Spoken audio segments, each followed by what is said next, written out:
இந்த கதை ராஜ்தானி எக்ஸ்பிரஸ் அப்படிங்கிற ட்ரெயின்ல தொடங்குது. இந்த கம்பார்ட்மெண்ட்ல 2 பக்கம் சீட் இருந்துச்சு. அந்த சீட்ல 6 பேர் உட்கார்ந்துருந்தாங்க. கமல், கோபால், அவரோட வைஃப், அதுக்கப்புறம் அவங்களோட 2 குழந்தைங்க, புசுர், அப்புறமா நீலிமா. முன்னாடி போயிட்டு இருந்த கம்பார்ட்மெண்ட்டை மாதிரியே இந்த கம்பார்ட்மெண்ட்டும் கடகடன்னு போய்கிட்டு இருந்தது. இங்க எல்லாருமே பேசிக்கிட்டு இருக்காங்க. ஆனா கமல் மட்டும் ரொம்ப சைலண்டா உட்காந்துருக்கான்.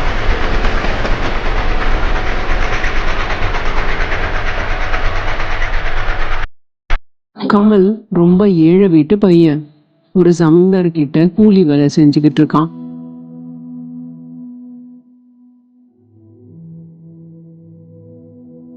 அந்த ஜமீன்தாரு சரியான வில்லன். எதுக்கு எடுத்தாலும் பைசாவை வசூல் பண்ணிக்கிட்டே இருப்பான். இலை, இன்னைக்கு நீ 15 நிமிஷம் லேட்டா வந்திருக்க. அதனால உனக்கு கொடுக்க போற கூலில நான் ₹1 கம்மி பண்றேன். முதலாளி, அந்த வண்டி இன்னைக்கு ரிப்பேர் முதலாளி, அதனாலதான் கொஞ்சம் லேட் ஆயிருச்சு. இதெல்லாம் நீ தினமும் சொல்ற கதை தான். என்னாலலாம் அதுக்கு ஒண்ணும் பண்ண முடியாது.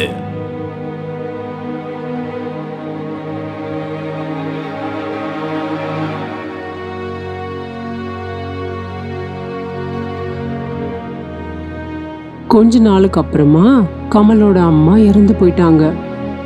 அவன் வீட்டுல யாருமே இல்லை. அவன் மட்டும் தனியா இருந்தான்.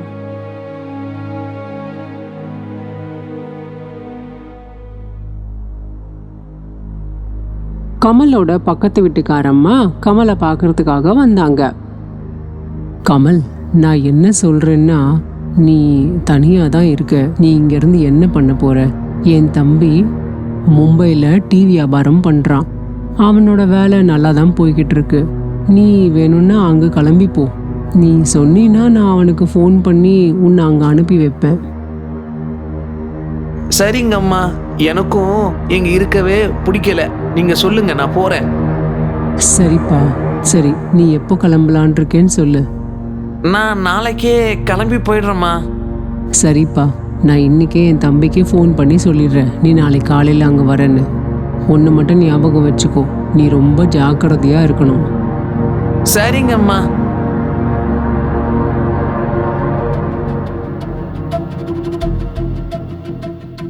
அந்த அம்மா போனதுக்கு அப்புறமா கமல் வீட்டில் சப்பாத்தி எல்லாம் பண்ணி ரெடியாக எடுத்து வச்சுட்டு இருந்தான்.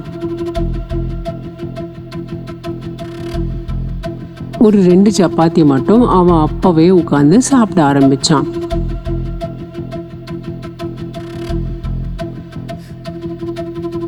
அதுக்கப்புறமா ஒரு 2 ரோட்டியை அவனோட டப்பால பேக் பண்ணிக்கிட்டான்.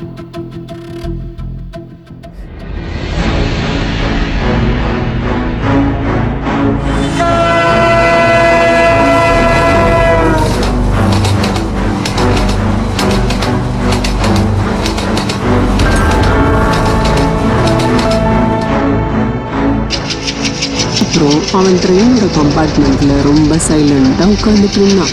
யாருக்கிட்டையும் எதுவுமே பேசல, அக்கம் பக்கத்துலயும் எதுவுமே பார்க்கல.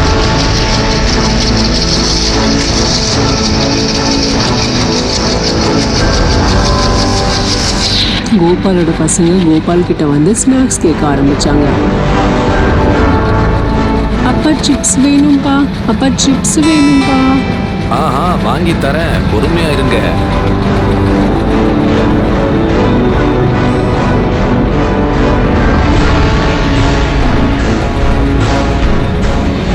கோபால் தன்னோட பசங்களுக்கு சிப்ஸ் வாங்கி கொடுத்தான்.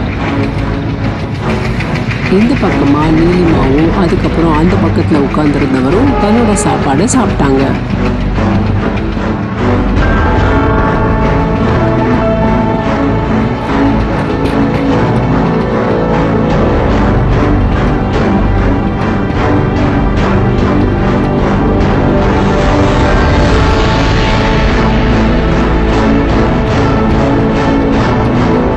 எல்லாரும் சாப்பிட்டதை பார்த்து கமலும் அவனோட டப்பாவை எடுத்தான்.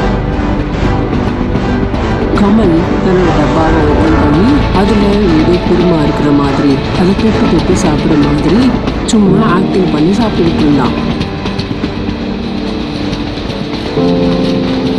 கோபாலும் அவனோட மனைவியும் அவனோட டப்பாவை பார்த்தாங்க. அந்த டப்பால வெறும் சப்பாத்தியை மட்டும்தான் கமல் சாப்பிட்டுக்கிட்டு இருந்தான். இதை பார்த்த உடனே அவங்க 2 பேரும் ஷாக் ஆயிட்டாங்க. கமல் திரும்ப திரும்ப அந்த சப்பாத்தியை மட்டுமே எடுத்து சாப்பிட்டுக்கிட்டு இருந்தான். இந்த பக்கமா கிரிதர் அப்புறமா நீலிமா இவங்க 2 பேருமே கமலையே பார்த்துக்கிட்டு இருந்தாங்க. அவங்க யாருக்குமே எதுவுமே புரியல, கமல் ஏன் இப்படி பண்றான் அப்படின்னு. அப்புறம் அங்கிருந்து ஜிண்டு கமல் பக்கத்துல வந்தான். அங்கிள், நீங்க என்ன பண்றீங்க? வெறும் சப்பாத்திய டப்பால இருந்து எடுத்து சாப்பிடுறீங்க, அதுல சப்ஜியே இல்லையே, ஏன் நீங்க வெறும் சப்பாத்திய சாப்பிடுறீங்க அங்கிள்? தம்பி, என் டப்பால சப்ஜி இருக்குப்பா, அதை தான் சாப்பிட்றேன். இல்லையே, என் கண்ணுக்கு எதுவுமே தெரியலையே. அது எனக்கு மட்டும்தான்ப்பா தெரியும். ஏன்னா இது எல்லாமே என்னுடைய கற்பனை. என்கிட்ட சப்ஜி வாங்கவோ இல்லை வேற எதுவும் வாங்கவோ சுத்தமா பைசா இல்லை. அதனால நானே ரொட்டி பக்கத்துல சப்ஜி இருக்கிறவன் நினைச்சுக்கிட்டு சாப்பிட்டுக்கிறேன். இப்படி சாப்பிட்றதுனால என் மனசும் நிறையுது, என் வயிறும் நிறைஞ்சு போச்சு.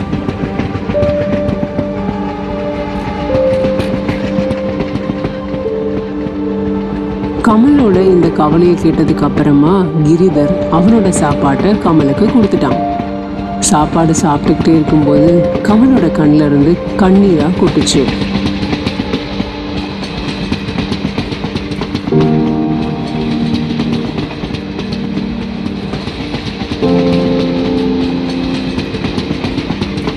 கமலை பார்த்ததுக்கு அப்புறமா கோபால் அப்புறம் அவங்க வைஃப் அந்த குடும்பத்துக்கே சாப்பாட்டோட கஷ்டம் என்னன்னு புரிய ஆரம்பிச்சது. கோபால் கமல் கிட்ட போனான். போயிட்டு அவன் பாக்கெட்ல இருந்து கொஞ்சம் பணத்தை எடுத்து கமலோட பாக்கெட்ல வச்சான். தம்பி, இந்த காசை உன் செலவுக்கு வச்சுக்கோ.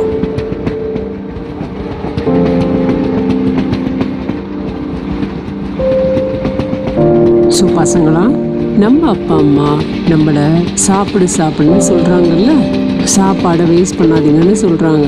ஆனா நமக்கு அது புரியறதே கிடையாது. ஆனா கமல் மாதிரி இன்னும் நிறைய பேர் இருக்காங்க. சாப்பாட்டுக்கு வழி இல்லாம சாப்பிட முடியாம எத்தனையோ பேர் இருக்காங்க.